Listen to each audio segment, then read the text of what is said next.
Eu sempre fui uma criança muito problemática na época da escola. E quando eu encontro colegas que me conheceram quando eu tinha 10, 12 ou 15 anos, eles geralmente ficam surpresos quando eles descobrem o que eu me tornei. Seja por ter passado num vestibular muito concorrido na faculdade que eu passei, seja por ter virado cirurgião, seja por trabalhar com comunicação e conversar com milhares de pessoas todos os dias, subir em palcos e fazer palestras, mesmo eu tendo sido uma pessoa que nunca foi bom aluno, que sempre foi desorganizado e mais do que isso, sempre foi muito tímido, sempre teve muito medo de conversar com estranhos ou falar em público. Mas a verdade é que nada disso aconteceu de forma acidental ou por acaso, mas sim porque eu consegui estruturar minha vida e mudar meus hábitos. A grande questão é que eu consegui descobrir o que eu fazia de errado e mudar essas coisas para que eu conseguisse vencer a timidez, vencer a procrastinação e vencer a preguiça. Hoje eu quero abrir um pouco da minha vida pessoal e contar o que eu tive que fazer para mudar tudo isso. E a grande verdade é que quando a gente procura vídeos sobre superação, sobre como vencer a preguiça, a procrastinação, a gente geralmente encontra um padrão de, primeiro, você precisa mudar seu mindset, você precisa entender que você não é o que você é, você precisa mentir até que seja verdade. Só que pra mim, nada disso funcionou. Eu sempre fui insatisfeito com os lugares que eu tava, então eu busquei esse tipo de conteúdo. Eu tentei procurar conteúdo de autoajuda pra mudar minha mentalidade, ou seja lá o que for, mas isso nunca funcionou. A primeira coisa que eu fiz, que talvez pareça um pouco contraintuitiva, foi aceitar as minhas dificuldades e as minhas limitações. Eu entendi que eu sou uma pessoa preguiçosa e procrastinadora. Isso é uma característica minha. Eu continuo sendo essa pessoa. E isso não mudou. Para vencer a procrastinação, eu tive que, primeiro, aceitar e, segundo, criar barreiras para que eu conseguisse resistir às tentações. Então, tem muita gente que fala, eu tenho força de vontade, eu tenho resiliência, eu não caio na tentação de mexer no celular, eu não caio na tentação de ficar jogando videogame. Eu não. Eu assumi as minhas fraquezas, assumi minhas procrastinações e eu decidi que eu ia criar barreiras e lidar com elas. A primeira delas, que eu comecei a usar recentemente e que transformou minha vida de forma brutal, é a do vício no celular. Eu aceitei que eu sou viciado em celular e que eu não consigo ficar com o celular no bolso e resistir à tentação de rolar o feed do Instagram, ou seja lá o que seja. Eu precisei criar uma barreira física. E a primeira das barreiras físicas foi essa aqui. Isso aqui é um cofre, tá? Ele é um timer. A gente aperta os botõezinhos aqui e regula o tempo e ele só abre quando passa o tempo que eu programei. Então se eu colocar meu celular aqui dentro por 12 horas... Existem duas formas de tirar o celular daqui de dentro. Uma é esperar 12 horas e a segunda é pegar uma marreta e quebrar esse negócio. Com isso, eu consegui aumentar muito o meu desempenho, seja no trabalho, seja nos estudos, ou seja, no que quer que eu fosse fazer que precisasse de foco e evitar a distração com o celular. Isso não vale só para o celular. Se eu quero fazer uma dieta, eu entendo que eu não vou resistir à barra de chocolate na geladeira, eu não vou resistir ao sorvete no freezer. Eu preciso criar barreiras. Então eu não vou comprar os alimentos que eu não quero comer, eu vou dificultar todo o processo de procrastinação ou de um hábito ruim. Então eu assumo o meu defeito, eu sempre assumi o meu defeito e assim eu comecei a conseguir ter resultado e sucesso no que eu queria. O segundo ponto foi que eu sempre fui aquela pessoa que acorda tarde, que eu me dizia inclusive um notívago. Hoje em dia eu nem sei direito o que significa essa palavra. Mas eu era a pessoa que dizia a todos que foi feita para trabalhar de madrugada e acordar tarde. Consequentemente, por muito tempo, inclusive durante a faculdade, eu perdi a aula, eu não conseguia dormir na hora que eu tinha que dormir, não conseguia estudar quando tinha que estudar, não conseguia ir para academia e meu sono era uma desgraça. Isso refletia em uma série de problemas na minha vida, até que eu consegui controlar meu sono também. Nós fomos feitos para dormir enquanto o sol se põe e ficar acordado enquanto o sol está brilhando. Nossa espécie evoluiu para isso. E seria muito azar ou prepotência da minha parte achar que eu sou diferente. E, spoiler, eu não sou diferente. Fato é que quando eu entendi isso e consegui mudar, minha vida melhorou demais. E aqui não tem muito segredo, não é remédio para dormir, não é nada milagroso, mas é o bom e velho básico bem feito que é o que traz resultado. E aqui uma listinha rápida do que é a higiene do sono e a gente começa pelo básico. Você vai ter que dormir e acordar no mesmo horário, de preferência num horário saudável, 5, 6 ou 7 da manhã, não muito mais tarde do que isso. E dormir sempre na mesma hora, respeitando algo em torno de 8 horas por noite de sono. Ah, mas eu durmo 5 horas e eu tô bem. Você pode achar que você tá bem. Mas tem um livro muito legal do Matt Walker, que se chama Por que Nós Dormimos? Ele faz um monte de estudo lá sobre sono, sobre capacidade de cognição, memória, concentração, e ele compara 3 grupos. E esse negócio me pegou demais, porque eu também era desses que dormia 6 horas e tava bem. O primeiro grupo dormiu 8 horas e fez um monte de teste de cognição. E também fez uns testes subjetivos dizendo, você tá bem? Você não tá bem? Você tá cansado?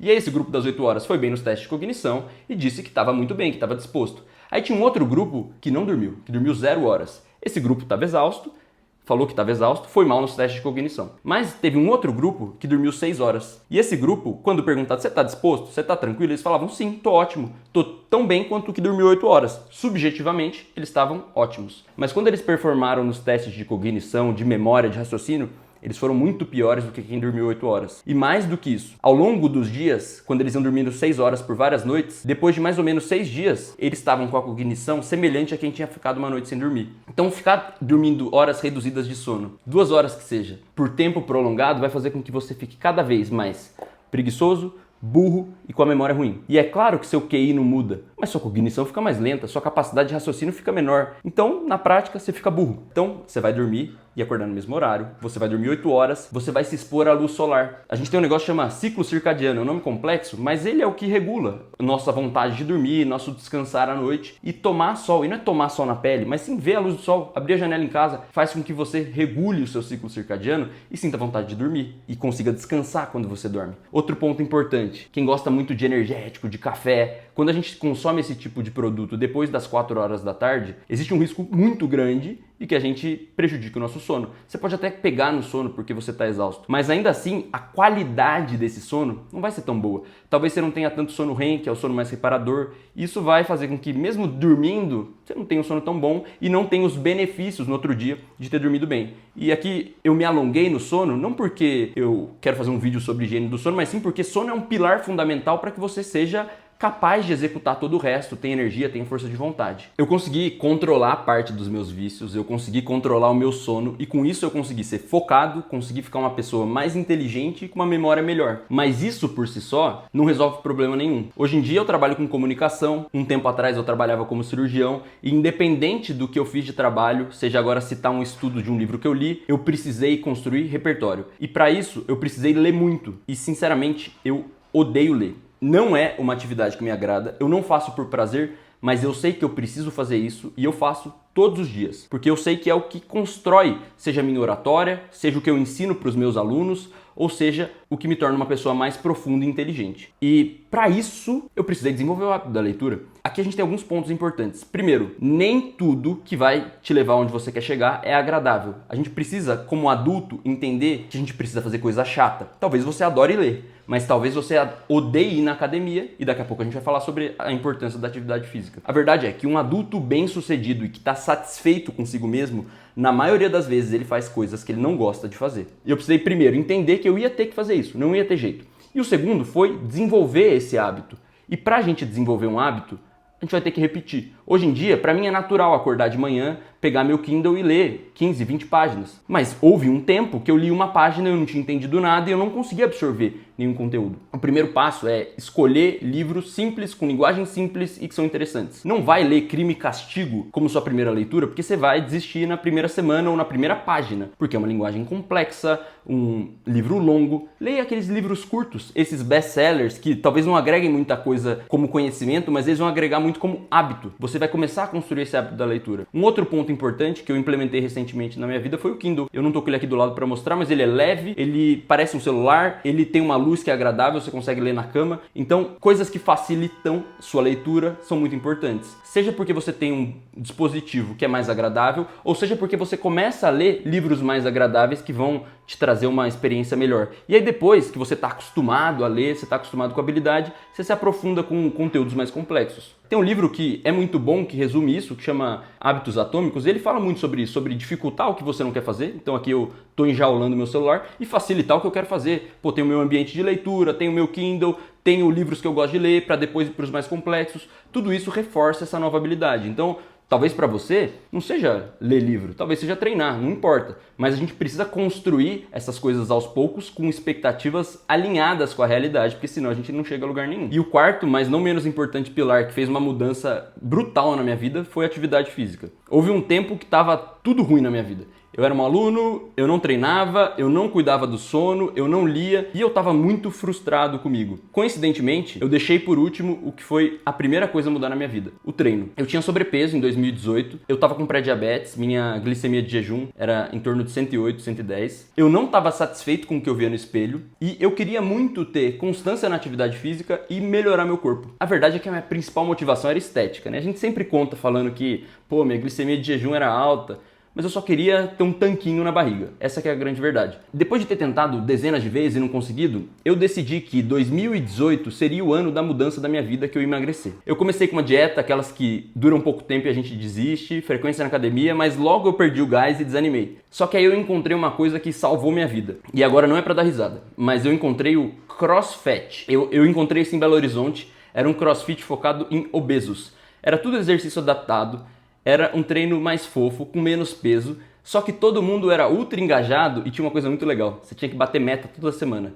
Então cada um tinha sua meta própria e se você ficasse 3 semanas sem bater meta de perder peso, você era expulso. E aí isso gerava um engajamento muito grande. E eu nem era obeso, tá? Eu talvez nem era o público-alvo desse negócio, mas esse CrossFit mudou minha vida. Eu comecei a me engajar demais na atividade física, eu começava a ficar com medo de não bater a meta, e aí eu pegava leve no final de semana, não exagerava, eu ia em todos os treinos e eu me dediquei muito. Em 4 meses eu perdi 10 quilos e desde então atividade física virou algo fundamental na minha vida. Hoje eu não vivo sem atividade física, hoje eu tenho um corpo que me agrada, mas mais do que isso, eu tenho uma mente muito mais calma e menos ansiosa porque eu pratico atividade aeróbica o tempo todo. Eu consigo construir esse hábito e ter um reforço positivo de que eu sou capaz de ser constante nas coisas. Hoje eu olho em retrospecto e vejo como a mudança mais importante da minha vida. Não necessariamente porque ela é a mais relevante, mas sim porque ela foi a primeira e a que antecedeu todas as outras. Sem essa, eu sei que eu não teria mudado o resto. Um dos pilares mais importantes é quantas coisas eu tentei mudar. Se você prestou atenção, você viu que meu 2018 foi focado em perder peso. Uma única coisa. E quase que eu não consegui.